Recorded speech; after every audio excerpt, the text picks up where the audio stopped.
The Purge of Mandalore, also known as the Night of a Thousand Tears, marks one of the darkest, saddest events in Star Wars history.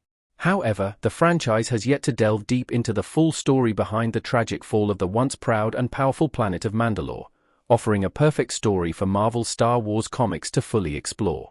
Though snippets of the event were explained during the Book of Boba Fett and the Mandalorian, the epic battle between Mandalorians, led by Bo-Katan Kryze, and the Empire has never been shown in live-action, animated format, or comics. Bo-Katan Kryze on the planet of Plazia 15 in The Mandalorian Season 3. Bo-Katan is a pivotal figure in the Siege of Mandalore, with that decisive battle haunting her years later in The Mandalorian. With the large role Bo-Katan plays in The Mandalorian, combined with the success of the series and the upcoming The Mandalorian and Grogu feature film, now is the perfect time for the comics to dig into Mandalore's tragic past. Star Wars fans know the fall of Mandalore is a major moment, but much of the surrounding events remain a mystery. How Marvel's Star Wars comics could fill the gaps.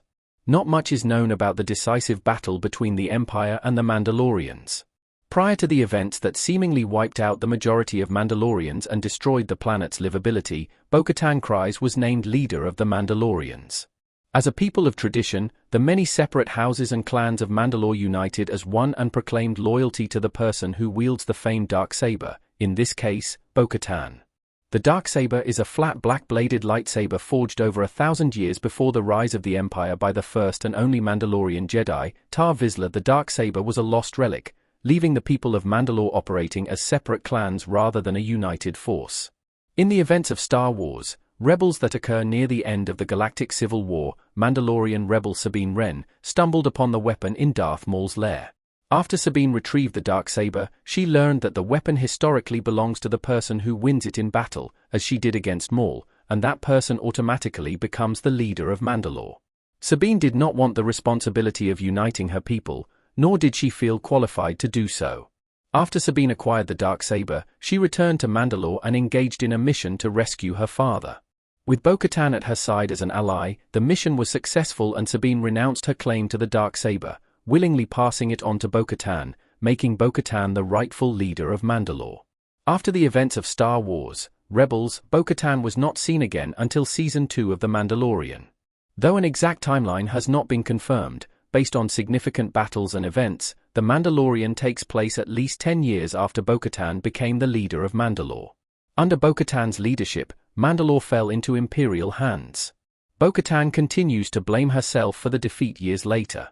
By the time Bo-Katan featured in Season 2 of The Mandalorian, she is no longer the leader of Mandalore, because Mandalore apparently no longer exists due to the Empire.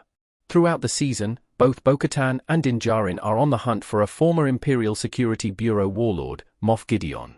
Though the Empire has fallen, many former Imperialists like Gideon are still active in sabotaging the New Republic. When Djarin and Bo-Katan finally come face-to-face with Gideon, it is shown that he is the current owner of the darksaber. Bo-Katan has been tracking Gideon since Night of a Thousand Tears, the night that the Empire, led by Gideon, decimated Mandalore and a majority of its people. It was during that tragic battle that Bo-Katan relinquished the darksaber to Gideon to save what was left of her people. Despite Bo-Katan's surrender that left her with tremendous guilt over failing her people, the planet was still ravished and left uninhabitable due to the Empire's cruelty. Eventually, it is revealed that Mandalore is not in fact uninhabitable, and that the Mandalorians once again can return to their ancestral home. Comics are the perfect medium to tell the full story of the Night of a Thousand Tears, an addition to Star Wars lore fans are clamoring for. Bo-Katan Kryze, Cosca Reeves, and Axe Woves react to Din Djarin on Trask in The Mandalorian Season 2, Episode 3. The massive loss of life and destruction of Mandalore during Night of a Thousand Tears has only been told in bits and pieces from the point of view of the characters who suffered the greatest, but up to this point, its events have never been directly shown in its entirety in any Star Wars properties. The Mandalorians are fan favorites, from Bo-Katan to Boba Fett to Sabine Wren, a comic series outlining the lead-up to downfall of Mandalore, and showing the battle itself, would fill in a huge gap in Star Wars canon.